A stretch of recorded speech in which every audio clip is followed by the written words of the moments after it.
We'd like to begin by acknowledging the traditional owners and custodians of the land which we are filming today, the people of the Kulin Nation. We also pay our respects to their elders, past and present. Hello everyone, and welcome to the latest episode of Queued Up. Today, very excited about our guest. We have Stuart here. Welcome. Hello, how are you? I'm very glad that I got you on the podcast. I feel like it took some convincing, but it definitely did take some convincing. This is not the normal spot that I would be sitting. I'd be normally as far away from you're on the other side, this side of a microphone as possible. Yeah, you're making everyone else sound good on the microphone. Trying to. But you've been making waves in Nashville. You've, after an impressive career, obviously here in Australia, you've toured with major artists, and you've stepped into the high pressure situations of, you know, some of the tours of some of the most renowned artists, you know, Keith Urban, that sort of stuff. But I feel like you've seen it all. So let's dive into like what life looks like behind the scenes. And let's get started. So can you tell us a little bit about yourself, how you got started in the live scene, what sparked that passion, just a bit of a history for our listeners and viewers? I feel like I got very lucky. And in high school, I'm just going to give my high school a shout out, McKillop in shout Werribee. out. They had it was called Music Industry Technical Production as the subject. I feel like it's probably got a different name now because that was like 15 years ago. Yeah, it's probably got like a shorter, fancy acronym. Yeah. And that was like pretty much just a class that was about learning audio and stuff. And I was like, hang on, this is a real job? Okay. And I'm good at this?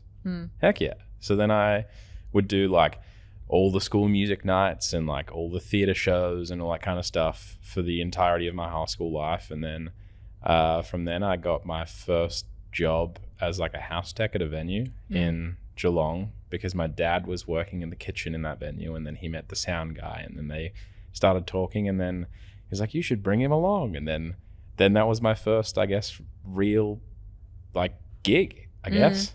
And then from there it was just plodding along, and then now I'm, you know, on the other side of the world for half a year at least. Over on the other side of the world, you've left us for, you know, bigger and better things, clearly. I feel like I come back and you guys have left me for bigger and better things. I come back and I have no idea what's going on. You're like, oh my gosh, everyone's living different lives.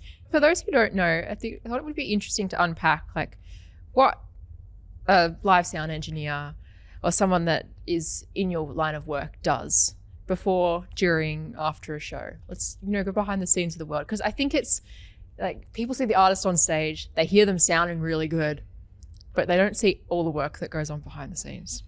Yeah, so I guess before a gig, the boring part of my job exists in email land, and it'll be making sure that wherever we're playing, whether it's a festival or a venue, they have like the artist input list, which is just like the list of all of their microphones that they need and all the extra bits and pieces that they need, and then making sure that the venue can provide that, or if they can't, where we can get it, and doing all those things. Then we get to the venue and then we set it all up and make sure that it looks nice and that everything sounds good before everyone gets there. Then we do the show, which is the exciting fun part that lasts for, you know, a tenth of the amount of time we've spent on the entire thing. Yeah. And then post show is just pack it up and then I guess have some fun. Depending on what you have to do the next day. If you're like on a tour, sometimes it's like I'm packing up and I'm going to bed. Yeah. Yeah. But other times it'll be like, you know what? Yeah, I might go and hang out for a little bit. I'm a bit of a rubber arm for that one. If my artist is like, should we go grab a drink? I'm like, oh, okay.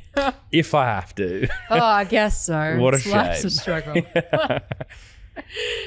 This might be jumping a bit forward, but obviously you mentioned if you're on a tour, are you a tour bus person, or do you stay in hotels, or? It depends on the tour. I was lucky enough this last year to be with Alana, and we were on a bus for the whole year. And what are your thoughts on buses? Tour bus is the best thing in the world. Really? I think it's so good. You go to the bus, you go to sleep, you wake up, and you're at the next venue already. It's like you don't game find changer. it. I feel like I would find the sleeping really claustrophobic. Mate, I don't know. I feel like For me at least, I'm fine with it because when I sleep in my bed, I have like a queen bed.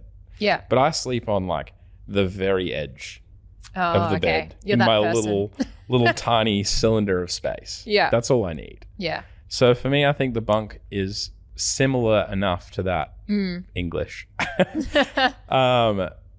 It's just, I guess, the height. But even then, it's not too bad for me anyway. But I just like the wake up at the next place thing instead of a van tour. Yeah. You finish the show, you drive like 2 or 3 hours, then you go to sleep, and then you wake up and you might have to still drive 6 hours. Yeah. To get to the venue. Okay, I get the convenience. I feel like my deep-rooted fear is really the toilet situation on those buses, but I think that's just my thing. The old tour rules of no pooping on the bus is a big one.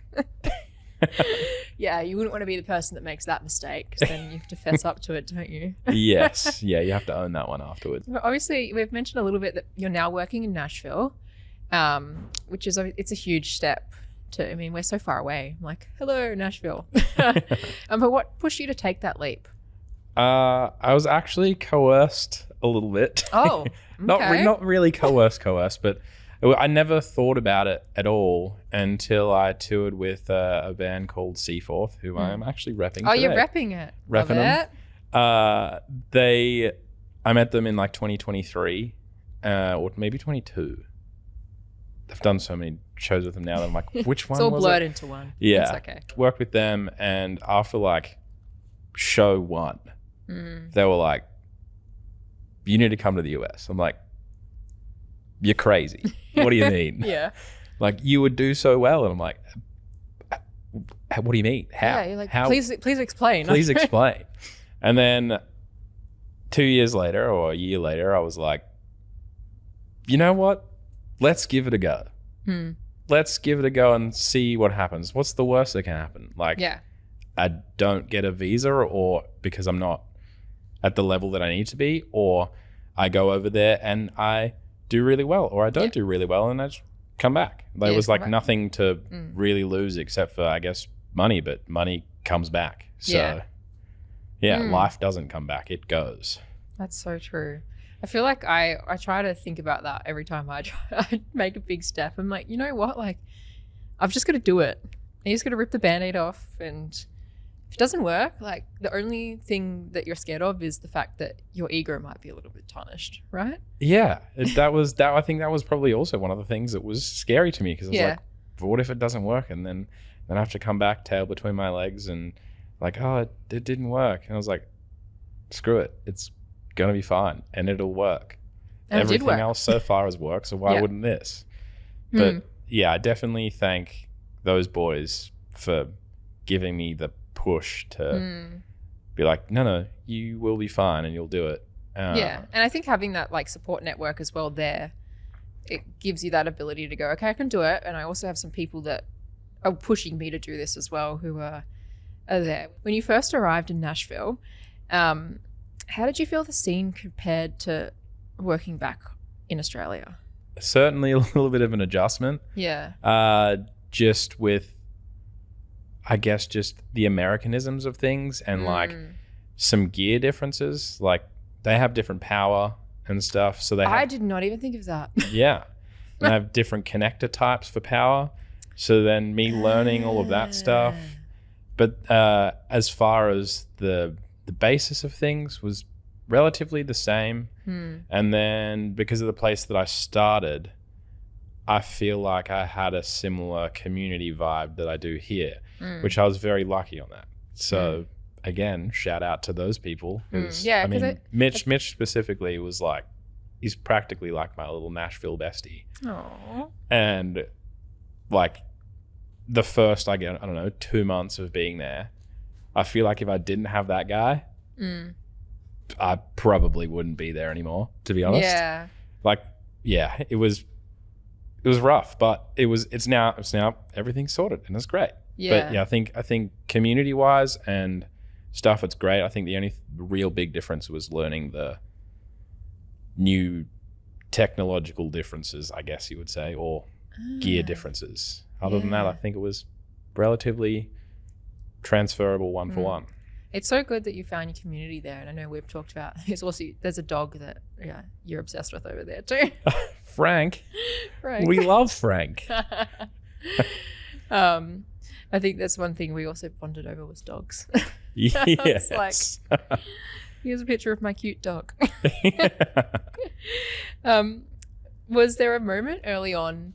Obviously, you said there were some tough moments towards the start, but was there a moment where you were like, okay, this was the right move, the right step in my career to be doing this? Yeah, I think that happened for me at the end of my first stint there, or towards the end of my first stint, when the artist I was working with was supporting Morgan Wallen, and we were doing US stadiums. And I was just in the last stadium we did, I was just watching the show and I was like, this is crazy. This is actually happening now. It's one of those moments. What? I'm here doing the thing that I wanted to happen. And now it's happening. Yeah. So that was like this is the best thing I've ever done for myself moment. Surreal moments. The moments like that, it's kind of like so unbelievable, but when you're in the moment, you're like, I can't believe, like, this is crazy. I can imagine like having a stadium full of at capacity, and you're like, this is my job. Yeah. Wow. It was unreal. And I think one of the best moments for me in that moment was Morgan's front of house guy was one of the guys that signed like a letter of reference for me for my visa. Oh, cool. So having my first tour in the States be with that guy was incredible. So then like when I was having that surreal moment of like, this is really happening, he was right there for me to have that moment of like, oh, that's so sweet. This is incredible. Awesome. So like I actually cried. Aww. Because I was like, this is crazy. And then I went up to him, I'm like, dude, thank you. Yeah. Thank you so much, because without you referencing or giving me a reference for this, I may not even be here. Yeah. How lovely that you could share that with him as well. It was the best. Aaron is an absolute legend. Aww. You've mentioned that Alana a few times. So break down who Alana is to the listeners and the viewers. Alana Springsteen, amazing country artist. I remember you mentioned you were touring with her, and I was like, I know who she is. I listened to her song the other day. Yeah. But you toured with her as part of the Keith Urban tour? Yeah. How did that opportunity come about? The Alana Springsteen tour came up in my first year when I was working with the other artist. She was chasing someone full time, but I'd already committed to the other artist I was working for.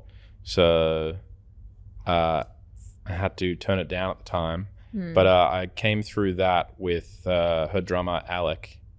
I met him here in like 2023 and we just became like pals.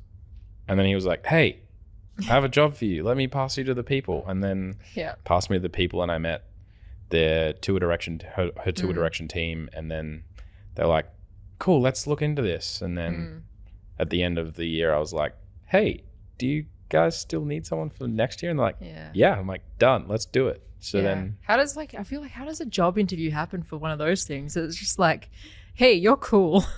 I mean, you have good references.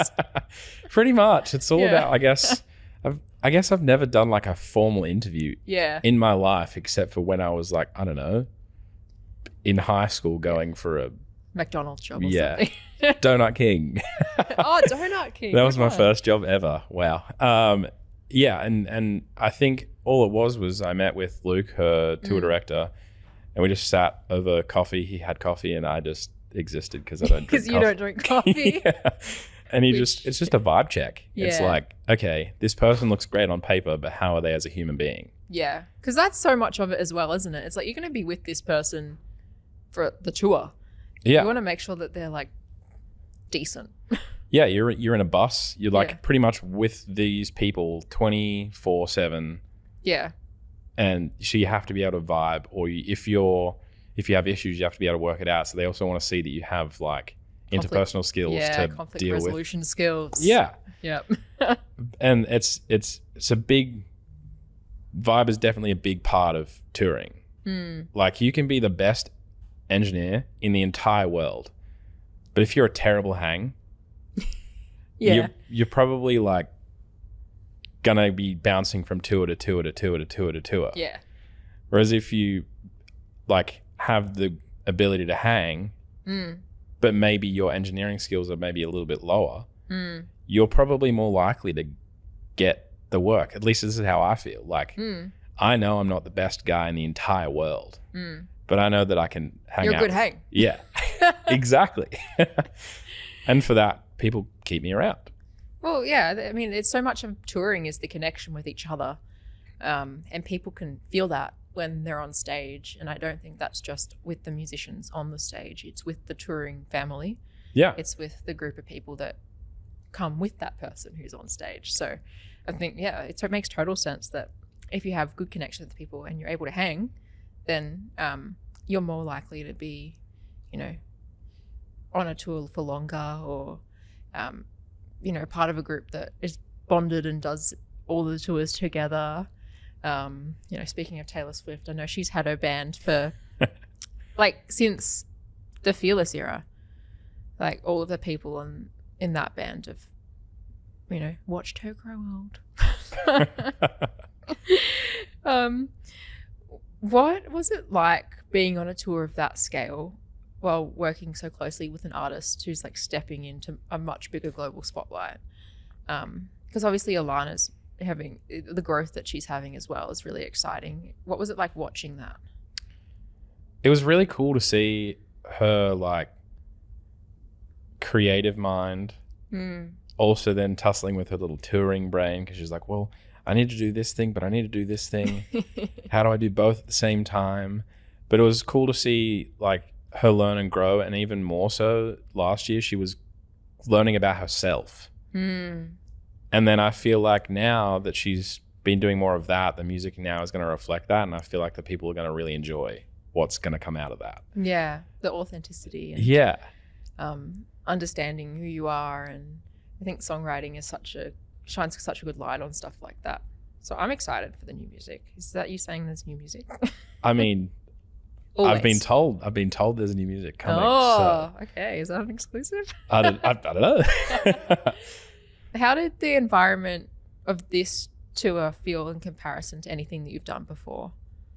The Keith tour was definitely hard at times, but good for the most part. It was, the only difficult parts were some of the shows had really, really big drives between them, which meant that some days they might be a little bit behind in schedule time for setting up, because if you're a 9-hour drive away the night before, you have to obviously make that drive, so you're getting in later than you would hope to. Yeah. So then some days it would make like a load in for us later, or we might not get a sound check or anything like that. Yeah. Which that's just touring gig nature. Yeah. It's like shit happens. Yeah.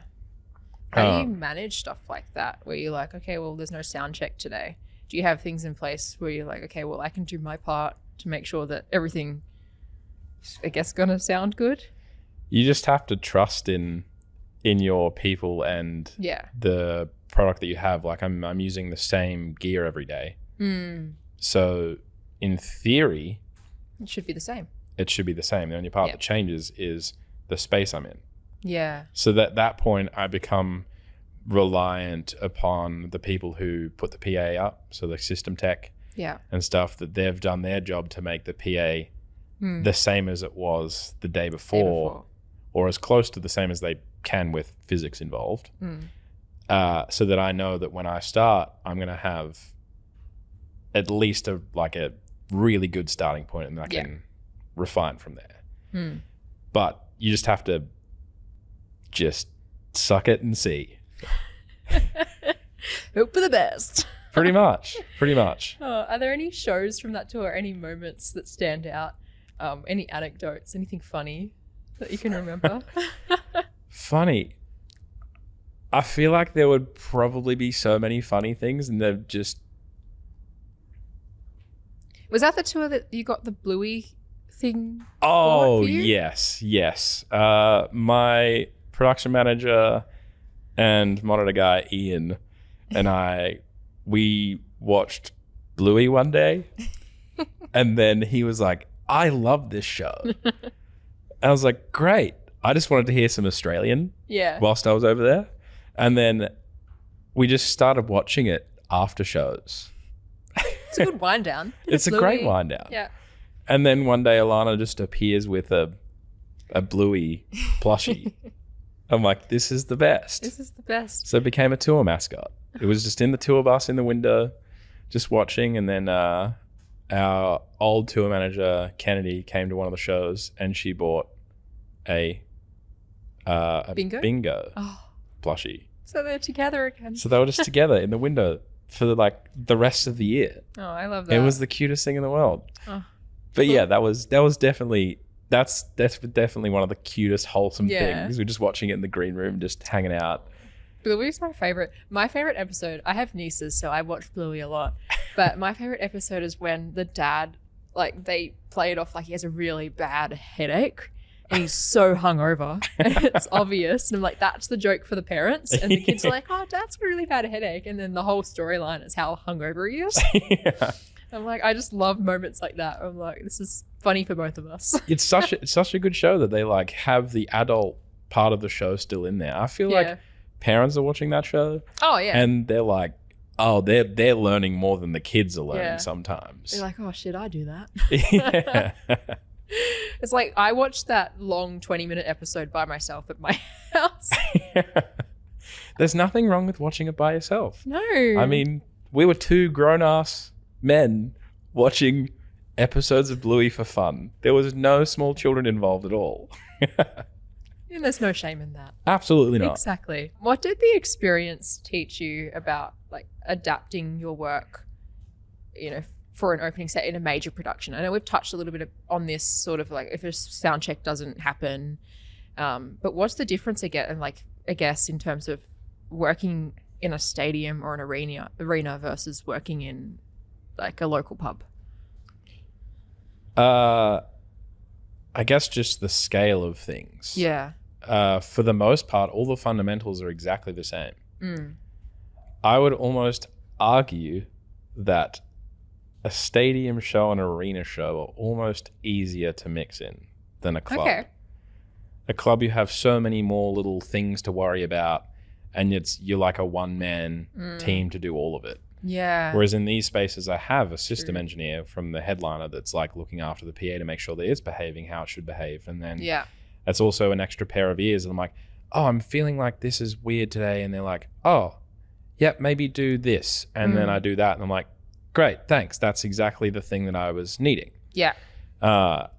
So I feel like that's a difference. But I think one of the biggest things as an opener on a tour is to be as friendly as possible with everybody that's working on the crew and with your other openers. Because for some of the shows, for all of the shows even, we ended up getting it down to a fine art of loading onto stage because we would all load on roughly the same time. Yeah. So we got it down to a fine art of how we do that with each other so that we can then peel back the layers of show without it getting messy, but we're all pretty much getting on at the same time. Yeah.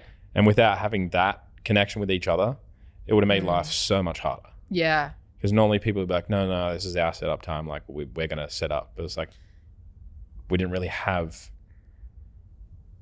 the luxury all the time to do that. Some days we did, but when you don't, you want to be tight with everyone so you can just... Yeah, so it makes it easier, right? Yeah. And everyone's on the same page about things. Yeah. And especially when you're in a situation where you probably I feel like touring, everyone's probably slightly tired. Slightly, not always 100%. And you want to make sure you have good relationships with people when you're feeling a little bit pissed off. Yeah, I handed it to the Chase Matthew boys, who I'm not working with them at the end of last year, but those boys throughout the year, they were working double time. They would go and do a weekend of key shows. So it'd be Friday, Saturday, Sunday, and then they might do a Monday show after that, or they might be doing a show before the Keith run starts. So they'd be somewhere else and then come to the Keith tour and they're already one show deep into a week run. or sometimes one before and one after. That's stamina. Jeez. I'm like, I don't know how you boys do it, but they did it, and they showed up every day and did the thing. But that's definitely those moments of like showing the extra grace to them, and then if they needed a hand, just give them a hand. Yeah, pay it forward. It always works, right? Yeah, like, people will remember those sorts of things, and you know, I always say that the music industry is small. Everyone knows someone. Yeah, I'm gonna make a good impression. Mm-hmm.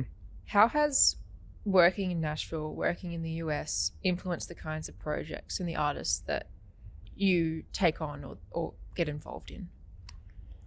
I think I've now taken myself down a path of country music, which I feel like is a natural thing to do from working in Nashville.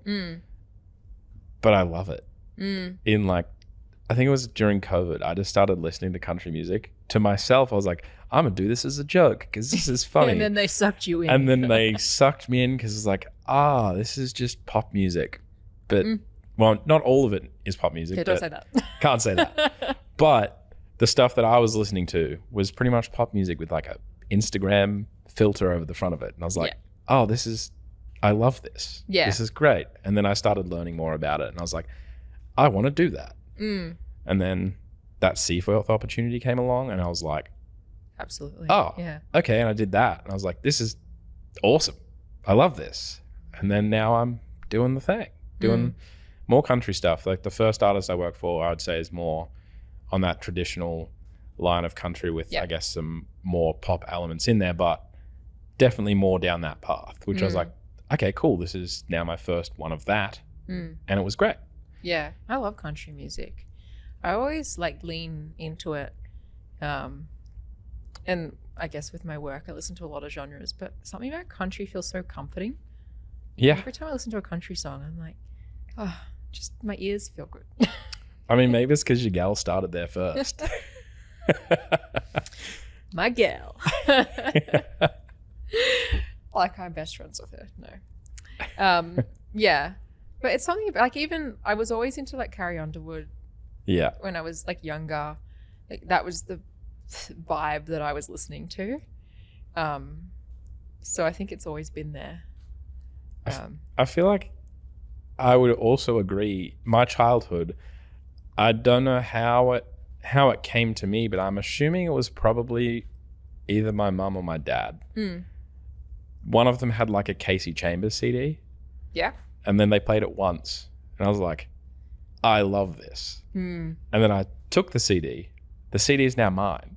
Oh, cool. And I'll just listen to it on repeat. Oh, it's one of those ones. I love that. And then I was like, now I look back and I'm like, oh, wow, that's amazing that I liked it back then. I didn't think anything of it. I was like, I don't listen to country music, but I did. Full circle. I definitely did. Started young. Yeah. What's some advice that you could give someone who's trying or thinking about making the jump to work internationally? Just do it. Yeah. Just give it a go. Just do it. Yeah. Like what's the worst that can happen? What's the worst that can happen? The worst that can happen is you get told probably not. And then it's like, okay, I'll try again another time. Yeah. But you never know unless you give it a go. That is one phrase that I tell myself all the time. Is you never know unless you give it a go. Yeah. Like, if you tell yourself no, then you've just taken yourself out. Yeah. You got to put yourself out there to give the opportunity. Yeah, haven't even given yourself the chance. I think not being afraid to go, okay, well, if I don't succeed at this, then, I mean, no one's really going to care but myself. And like, you have to be comfortable with working through those thoughts, I think. Because if you don't try it, then like that chance is never going to come. Exactly. You're never going to know if you can do it or not unless you do it. Yeah. I think it's very scary for some people, but it's so exciting that you've done it. You've made that jump. What's next for you professionally? Any dream projects? Dream projects. Put it out into the, manifest it. I guess my current goal is to be doing, you know what, this one's a little bit further away, but no, go for it. To be looking after a headline artist in an arena, doing a full headline tour in an arena would be Yeah. Nuts. Mm-hmm. I think I love the graspable one now is doing headline theatre touring. Yeah. Okay. But I'm shooting. You got to shoot for the start. You have to have a vision Yeah. to work towards. But Got I the think steps that's doable. along the way. But I feel like it's doable. I think so too. Yeah. I mean, I've already done the arenas. Now It's just who within is the arena you're working for. Yeah. Yeah. You just got to figure that out. But I think that's pretty doable. Yeah.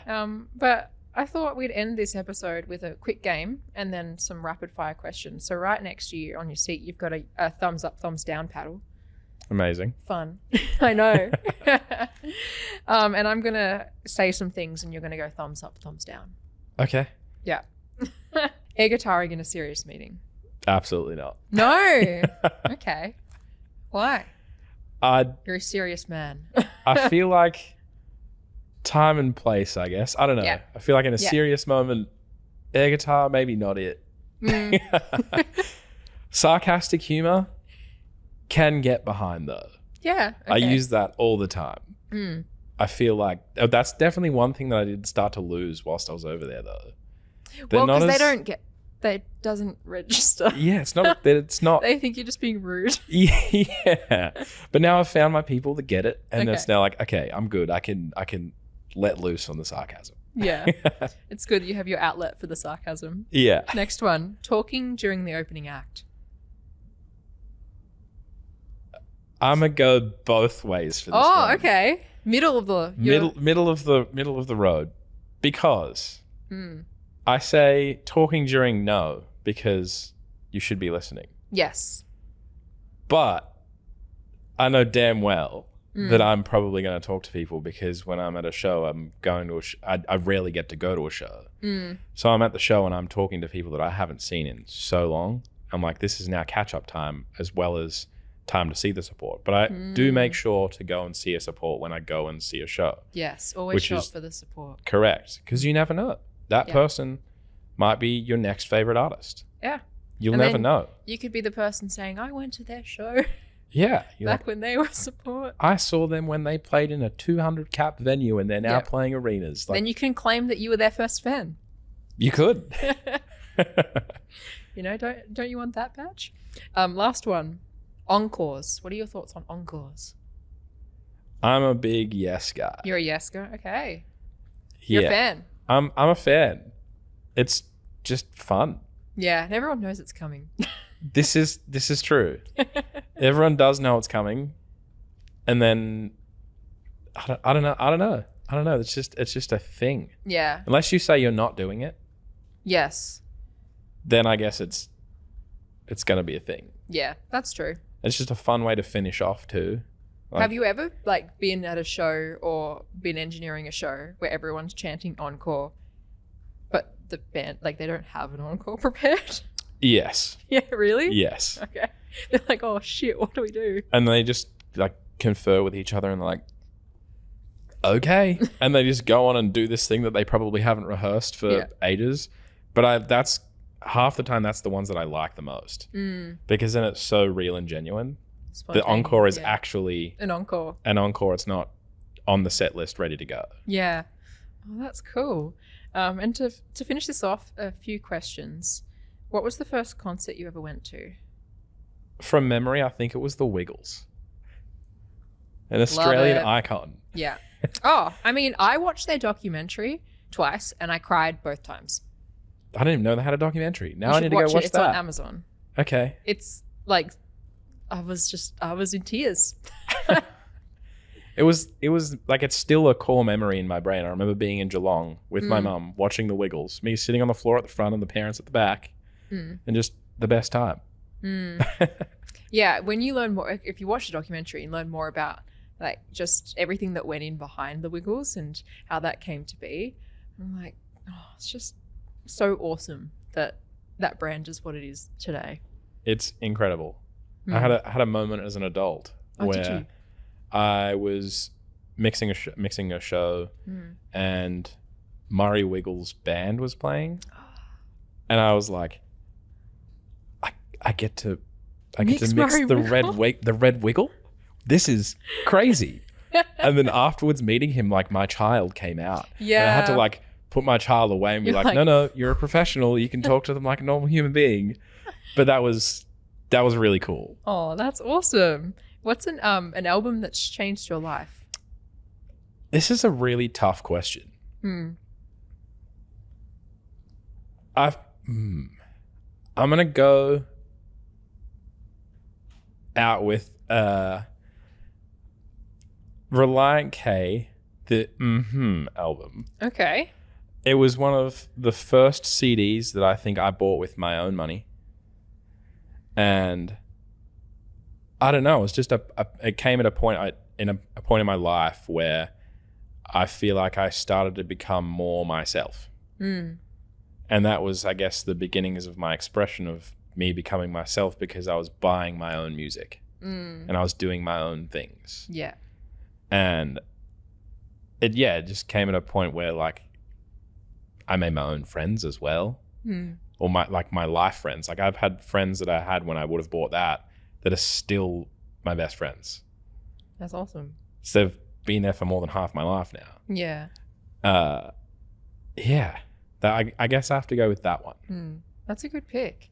And last, what's the song you've had on repeat at the moment? Repeat at the moment would be Russell Dickerson, Happened to Me. I haven't heard of it. It's an absolute banger. Yeah. It samples a little bit of Girls Just Want to Have Fun by Cyndi okay. Lauper in there. Yeah. And they just did a new version with the Jonas Brothers as well. It's a smash. Okay, I'm going to listen to it. You're going to have to go listen to it. I'm going to go listen to it. Well, thank you so much for coming on. It's been a pleasure to talk to you, unpack some of the tour stories, what happens behind the scenes. And I think everyone listening, watching, have been excited to sort of learn all of those things. So thanks so much. And to everyone who's listening to the pod, we'll catch you next time. Thank you.